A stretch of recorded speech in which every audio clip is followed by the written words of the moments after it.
অমূল ধবল পালে লেগেছে মন্দ মধুর হাওয়া। দেখি নাই কভু দেখি নাই এমন তরুণী বাওয়া। অমূল ধবল পালে লেগেছে মন্দ মধুর হাওয়া। দেখি নাই কভু দেখি নাই।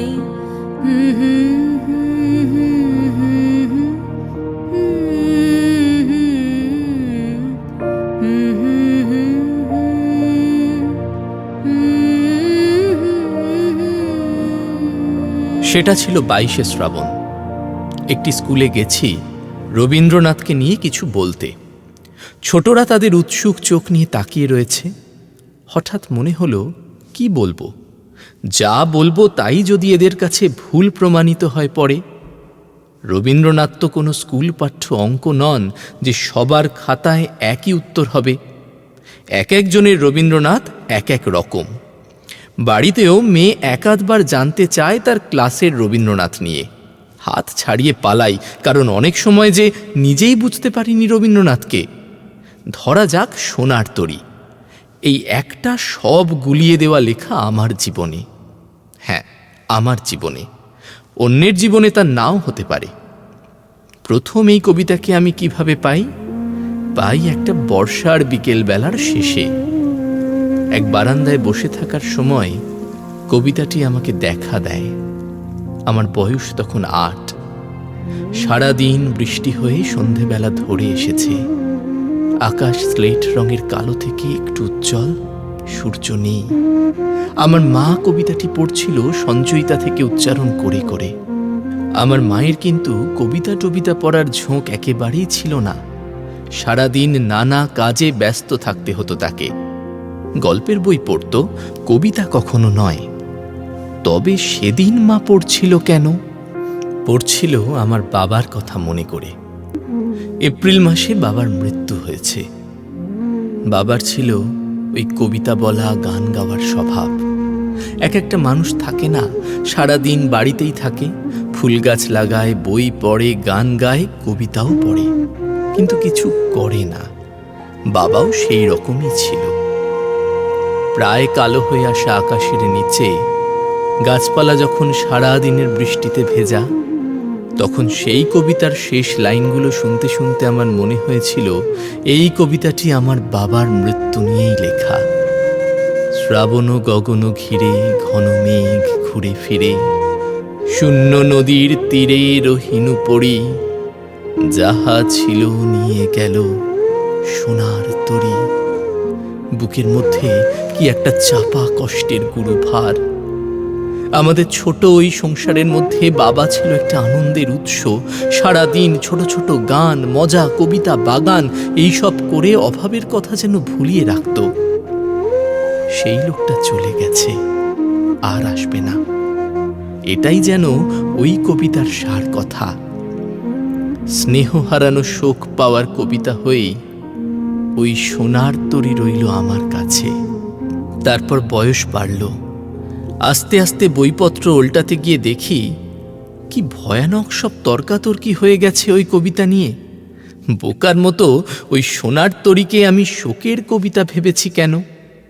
না, কখনো আমি কাউকে বলি না আর ওই কবিতা নিয়ে একটি কথাও।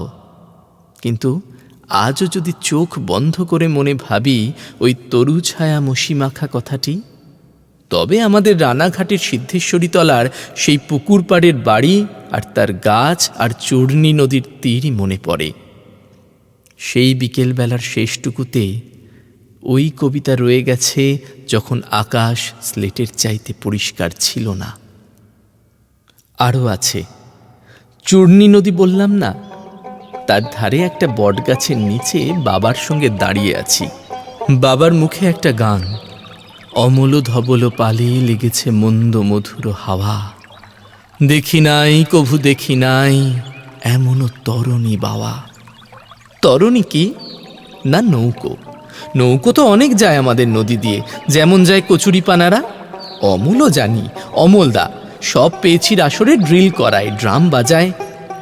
কিন্তু ধবল কাকে বলে? গানের পর বাবার উত্তর, ধবল হলো সাদা। ওই যে বালির নৌকোটাকে দেখ, ওর তো পাল আছে, সাদা পাল, ওই রকমই। দেখলাম বড় একটা নৌকো ধীরে ধীরে ভেসে চলেছে, একটা ছই রয়েছে। ওই রকম নৌকো কতই দাঁড়িয়ে থাকে চূর্ণির তীরে, নৌকোর কানা পর্যন্ত জল।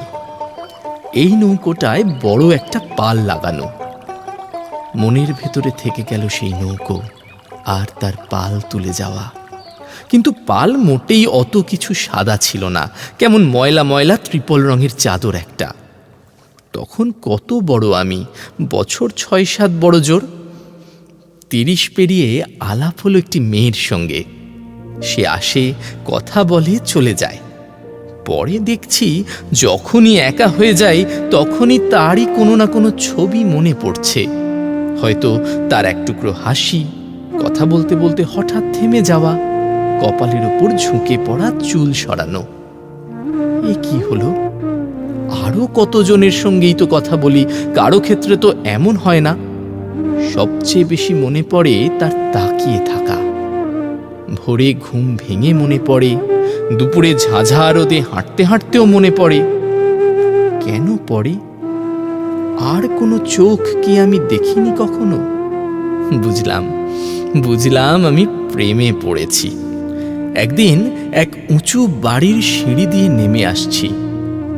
সামনে নেমে চলা তার উড়ন্ত আঁচল, কোথাও কারো বাড়ি থেকে গান বাজছে। দেখি নাই কভু দেখি নাই এমনও তরণী বাবা। থমকে আছি, পা চলছে না। শৈশবের সেই পুরনো গান কি এক নতুন মানে নিয়ে আজ আমার সামনে দাঁড়াতে এলো? এই তরুণী তবে সেই আশ্চর্য নৌকো বেয়ে যাওয়া? যখন এর পর থেকে ওই গান শুনেছি, মনে পড়েছে তার চেয়ে থাকা। কবরখানার মধ্যে দিয়ে হাঁটতে হাঁটতে বেরিয়ে আসছি দুজনে। পিছনে রক্তিম সূর্যাস্ত। একটা জলের বোতল ব্যাগ থেকে বার করে এগিয়ে দেওয়ার সময় তাকিয়ে আছে। আমাদের সেই দেখাশোনার উপর ছেদ পড়তে কয়েক মাসের বেশি সময় লাগলো না। দেখাশোনা বন্ধ হতে হতে একসময় ব্যাপারটা সে এখন বেঁচে আছে কিনা তা শুদ্ধ জানি না এসে দাঁড়ালো। কিন্তু ওই গানের মধ্যে থেকে গেল মেয়েটি। তারপর আরো ১৯ বছর কেটে গেছে। আমার মেয়েকে যে হোস্টেলে দিয়েছি তার পাশেই গঙ্গা। এক রবিবার বিকেলে হোস্টেলের ধারেই বটগাছের নিচে সিমেন্ট বাঁধানো বেদিতে বসে আছি মেয়ের সঙ্গে। সে এখন ১৫ পেরিয়ে ১৬ পড়েছে। সেও বর্ষাকাল ভালোবাসে। আজ সারা দিনের মেঘে ঢাকা ছিল আকাশ, কিন্তু এখন একটু পরিষ্কার। সূর্য অস্তে নামছেন, আলো বেরিয়ে আসছে। মেয়ে বলল, ওই দেখো। দেখি ছোট একটা নৌকো তরতর করে চলে আসছে স্রোতের সঙ্গে, তার উপরে একটা পাল লাগানো। মেয়ে গাইতে শুরু করলো, অমল ধবল পালে লেগেছে মন্দ মধুর হাওয়া। ও শেখে টেখে না, শুধু শুনে শুনে জানে। কিন্তু ওর গেয়ে চলবার সঙ্গে সঙ্গে সব ভুলে ওই গান এসে দাঁড়ালো আমার ৫০ বছরের দোরগোড়ায়। তখন আমার চোখ ভেসে যায় চোখের জলে। এই গানের কি মানে হলো তবে আমার কাছে? আমাকে এই প্রশ্নের মধ্যে রেখে সূর্য তার অস্তে চললেন।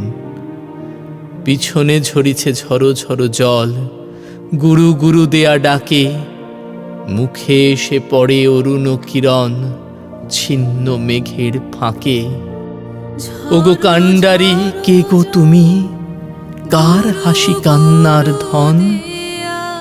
ভেবে মরে মোর মন। মুখে এসে পড়ে অরুণ কিরণ ছিন্ন মেঘের ফাঁকে। ওগো কাণ্ডারি, কে গো তুমি? কার হাসি কান্নার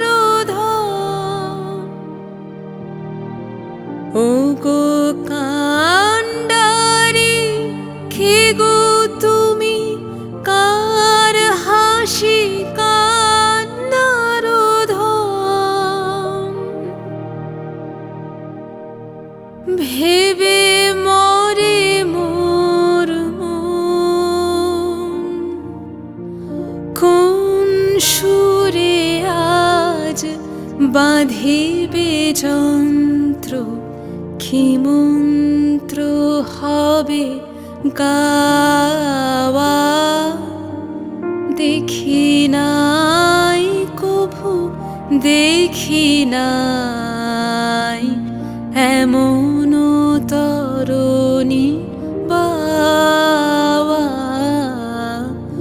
অমূল ধবল পালে লেগেছে মন্দ মধুর হাওয়া দেখি নাই কভু দেখি নাই এমন তরণী বাওয়া অমূল ধবল পালে লেগেছে